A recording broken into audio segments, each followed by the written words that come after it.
And we begin 9 on your side at 7 with a story we have been on top of for weeks. Here is new video of the rush to save Ellie Richardson's life. The Lachey's bar employee was shot in the face on Thanksgiving morning. You can see people using their clothing and stacks of cloth to stop her bleeding. Good evening and thank you for joining us. I'm Kristen Hartman. Tonight we are hearing from Ellie Richardson for the first time. I just obviously hope to make a full recovery, which my doctors and my surgeons make it seem like I'm going to. And I live life being, I'm never going to take a day for granted again. That's absolutely for sure.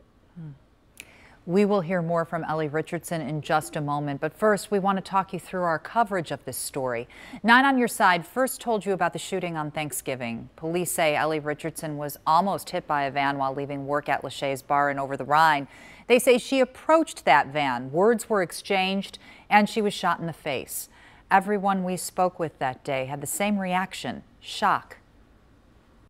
Super surprised that something like that happened so close to our office.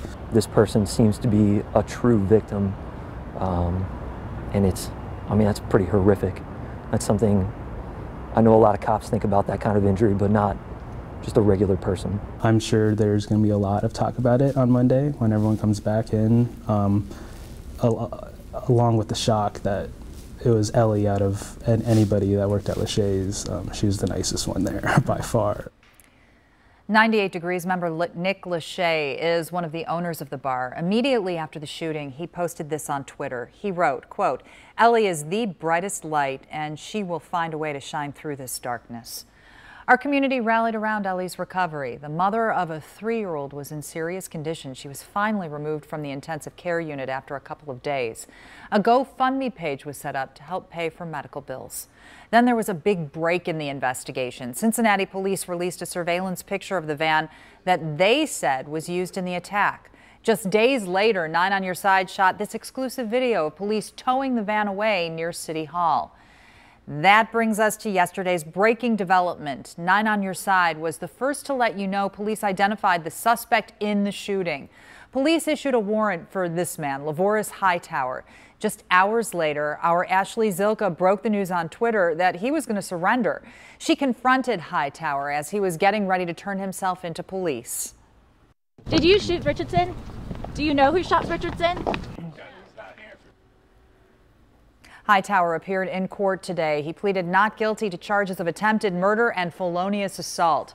Bond was set at $1 million. Hightower's attorney says he's innocent.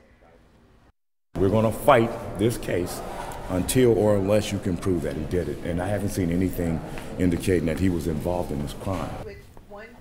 Hightower's next court date is in just a couple of weeks. Meanwhile, Ellie Richardson is recovering at home. At first, doctors said she would have brain damage. Then they said she could lose her vision. Neither of those things happened. Richardson goes in for another surgery, though, next week. She spoke exclusively with 9 on your side's Brianna Malloy just hours ago. I just don't want my family to be, scarred by this forever. And even the public, too. I don't want people to be afraid to walk out their door. I just want everyone to be able to be normal and to be happy and live their lives. I couldn't be more grateful for the community and the public pulling together. And I think it just really shows how great Cincinnati is. And I want people to see that because I love my city and I love the people that live here. We want to remind you 98 Degrees will perform a special concert to help Ellie pay for her medical expenses. That concert is set for December 15th at the Aronoff Center. You can get tickets online. Our extensive coverage of this story continues right now on WCPO.com.